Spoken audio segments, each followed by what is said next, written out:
Hello everyone, আজকে আমি তোমাদের দেখাবো আমার নিজের হাতে তৈরি করা বিদেশের মাটিতে কুমড়ো গাছ। এই গাছটা আমি পুঁতেছিলাম।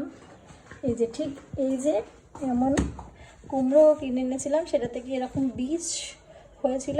এই বীজই এখানে পুঁতে দেওয়ার পর ঠিক দেখো কি সুন্দর গাছ হয়েছে, তাও আবার রুমের ভেতর।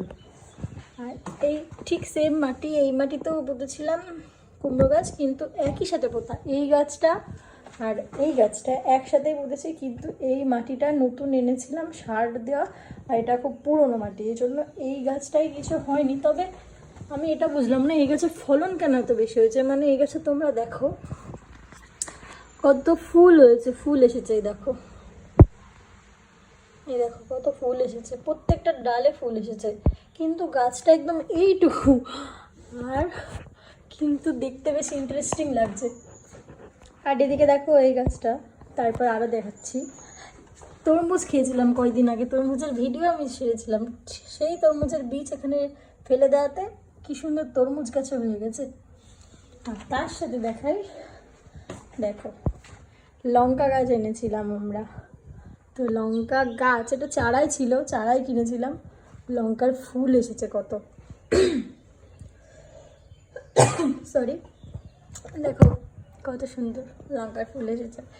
আর এটা হচ্ছে বেগুন গাছ, বেগুন গাছেও একটুখানি বেগুন গাছে ফুল এসেছে বেগুনের। দেখতে কি অমায়িক লাগছে, ইন্টারেস্টিং ব্যাপার একটা। তো এই হচ্ছে আমার বিদেশের মাটিতে নিজের দেশের গাছ পোতা, মানে নিজের দেশের মতন আর কি। তো দেখতে কেমন লাগছে বলো? আমার তো খুব ভালোই লেগেছে। আর গাছগুলো বেড়ে ওঠার সাথে সাথে আমাদের আনন্দও হচ্ছে, কত সুন্দর। সেই দিন দেখলাম এইটুকুনি, এত সুন্দর হয়ে গেছে, দেখতে খুব ভালো লাগছে। তো যাই হোক, বলো কেমন লাগছে। আর বাইরে বৃষ্টি হচ্ছে, প্রচণ্ড রোদ, তাছাড়া বৃষ্টিও হচ্ছে, কিন্তু এখন একটু কমলো। দেখো মাটি, সরি গাছ ভেজা, সব দেখলেই বুঝতে পারবে।